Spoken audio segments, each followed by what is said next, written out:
পদ্মা নদী কখনো জীবনের অবলম্বন, আবার কখনো সর্বনাশের প্রতিচ্ছবি। এই নদী চাঁপাইনবাবগঞ্জের শিবগঞ্জ উপজেলার কয়েকটি ইউনিয়নের লাখো মানুষের জীবনের গল্প লিখে দেয় প্রতিটি বছর। কখনো ফসলের হাসি, আবার কখনো সর্বস্ব হারানোর আর্তনাদ। প্রতি বছর পদ্মার ভয়াল ভাঙনে বিলীন হয়ে যাচ্ছে ঘরবাড়ি, ভিটেমাটি, ফসলি জমি, আর সাথে সাথে হারিয়ে যাচ্ছে জীবনের নিরাপত্তা। এবছরও তার ব্যতিক্রম নয়। ভাঙনের ক্ষত শুকানোর আগেই চরাঞ্চলের মানুষের জীবনে নেমে এসেছে শীতের তীব্রতা। এতে এ অঞ্চলের মানুষদের জন্য কাল হয়ে দাঁড়িয়েছে সর্বনাশা পদ্মা। দেখতে পেয়েছেন ঠান্ডার উপরে ঠান্ডা, তো মানুষ কত অসুবিধা আছে, তো অসুবিধা কিছুই মনে করে না, কিন্তু একমাত্র নদীর অবস্থিতিটাই বড়। যেটা দাঁড়িয়ে আমি কথা বলছি, এটা আমার বসত বাড়ি ছিল। পদ্মায় আমাদের এখানে ভেঙে গেছে। আমাদের কোনো সরকারিভাবে আমাদের জন্য কোনো অনুদান দেওয়া হয় নাই। আমরা খুব অসহায় অবস্থায় চালা দুটোকে এরকমভাবে করে খাড়া করে আমরা কোনো অসহায় অবস্থায় বসবাস করছি। আমাদের শীতের প্রচণ্ড ঠান্ডা। ভাঙনে গৃহহীন হয়ে পড়া হাজারো পরিবার আশ্রয় নিয়েছে পদ্মার চরে। খোলা আকাশের নিচে পলিথিন আর ভাঙা টিনের ঘরে চলে তাদের মানবেতর জীবন। এমনকি তীব্র শীত, খাদ্য ও চিকিৎসা সহ সবকিছুতেই চরম সংকটে রয়েছে শিবগঞ্জের মানুষ।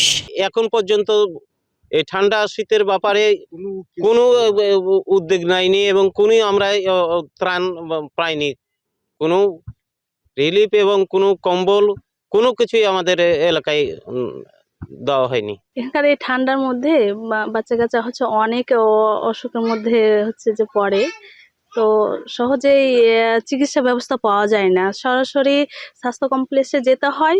ঠান্ডা শীত আসলেই এদের অত্যন্ত কষ্ট হয়, অসুখ বিসুখ বেড়ে যায়।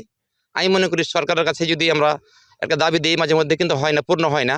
যদি অস্থায়ী ক্যাম্প, যদি এই শিশুদের, বাচ্চাদের যে অসুখগুলো আপনার হয়, আমাদের এই দুর্গম এলাকার মানুষ শিখবন যেতে পারে না, এবং শিখবনে গেলে যে একটা মেডিকেল আছে, এইসব ডাক্তাররা গুরুত্ব দেয় না, খোঁজ খবর লাই না।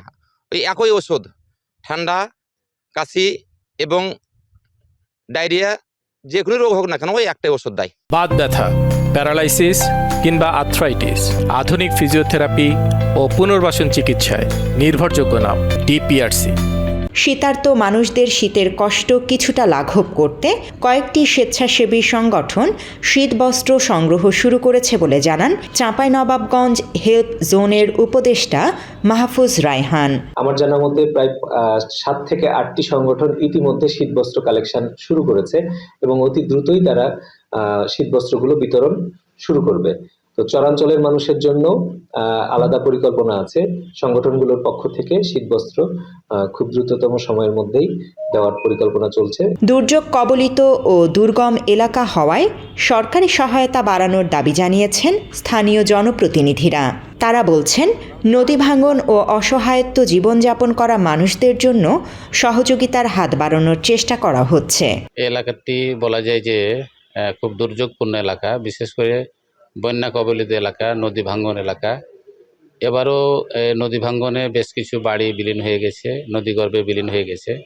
এছাড়া এই এলাকার মানুষ অত্যন্ত অসহায় মানুষ, যারা নদী ভাঙ্গনের অসহায়ত্ব জীবনযাপন করছে। পাশাপাশি শীতকালীন সময়ে এই শীত আসার কারণে তারা এই ঠান্ডা মৌসুমে তাদের বাচ্চা কাচ্চা নিয়ে তারা একটা অসহায়ত্বের জীবনযাপন করছে বর্তমানে।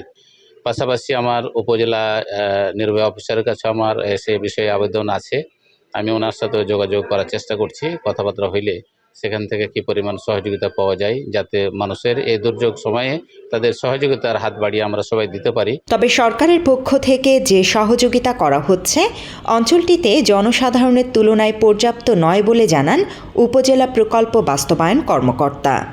আমি তো মনে করি আমার এই শিবগঞ্জ উপজেলায় যদি কমপক্ষে আমি 30,000 পিস কম্বল বিতরণ করতে পারতাম মিনিমাম, তাহলে হয়তো শীতার্ত মানুষের মাঝে দিয়ে বিতরণ করে তৃপ্তি পাওয়া যেত। মিনিমাম 30,000 পিস যে কম্বল দিলে, আর যেহেতু 7 লক্ষ মানুষের বসবাস, সেখানে 30,000 পিস কম্বল দিলে তাহলে শীতার্ত মানুষ যারা আছে, গরিব মানুষ যারা আছে, এগুলো অনেকটাই কাভারেজ দেওয়া যাবে। বলে আমি মনে করি। ভাঙনের ক্ষতের উপর শীতের নির্মম আঘাতে এ অঞ্চলের মানুষগুলো বেঁচে আছে শুধু একটু নিরাপদ ও স্থায়ী জীবনের নিশ্চয়তায়। আর তাই সরকার ও প্রভাবশালীদের সুচিন্তা ও সহযোগিতার ফলে দুর্গম এলাকাটিতে বসবাসরত শীতার্ত নারী শিশুদের কিছুটা হলেও কষ্ট কমে আসতে পারে বলে মনে করেন স্থানীয়রা। Desk report, Bangla addition.